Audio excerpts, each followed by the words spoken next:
The Academy of Motion Picture Arts and Sciences defines that a film must be at least 40 minutes long to be considered a feature.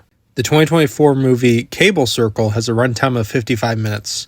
So technically, my friend made a movie. My friend made a movie.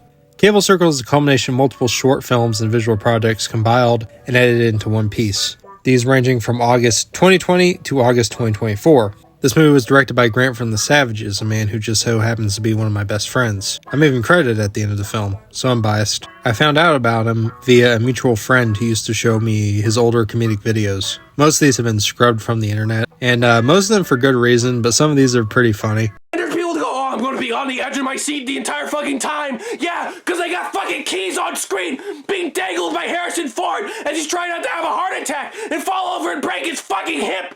Grandt is unironically one of the funniest people I've ever met, and I don't think he knows that. The film itself contains a series of segments of previous short films. Most show different times and parts of Grant's life. The film is in a 4:3 aspect ratio. A lot of these scenes were shot digitally, then converted to VHS to achieve this analog look. It's not a narrative film, more a cinematic visual exercise. There is a point to it and stuff to grab onto if you pay enough attention. The thing is, I've seen most of this movie already, in various different forms. From the original shorts to just random editing experiments Grandt would show me, and I'd just be like, cool man, and not think much of them. So it is very satisfying to see these different elements, these different films and pieces put together into a full cinematic piece. And it's a very atmospheric and it's very engaging. The monologues in the film are very good. The last one pretty much being the climax. It's a very great and very true rant from Grandt about wanting to create something good that I know for a fact is very honest. You can gain from watching this movie that it's really a glimpse into a person's life and mind through cinema. The ending of the movie consists of the only audio of all of Grant's grandparents all together. In terms of criticism of the film, the ending did last a while. Reminds me of News from Home a lot. Actually, thinking about it, that's the best comparison to this movie, is News from Home. News from Home is a movie by Chantal Ackerman, consisting of shots of New York with readings of her letters between her and her mother. It also has a really long-ass ending,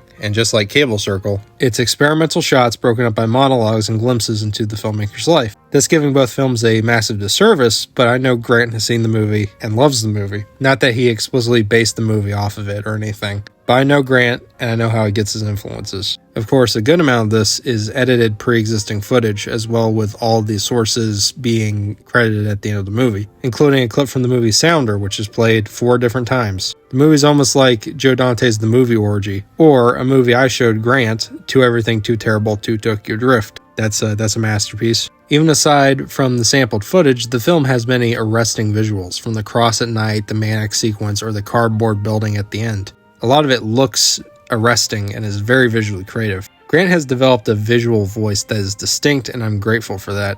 I don't have many criticisms. Maybe the GF Savage's signatures that are left in from the original shorts could be removed to make the film flow more naturally, but that's it.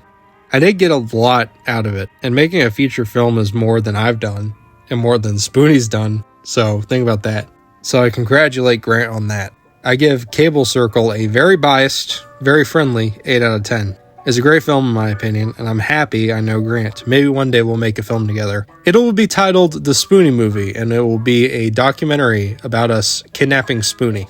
Anyway, the movie is free on YouTube right now. I'll link it in the description and I urge you to watch it. This is pretty much just an advertisement for that movie. It's also pretty quick, so it's not like it'll hurt you. It's only 55 minutes. Please watch it, and I give it a high D recommendation. I'll talk to you later.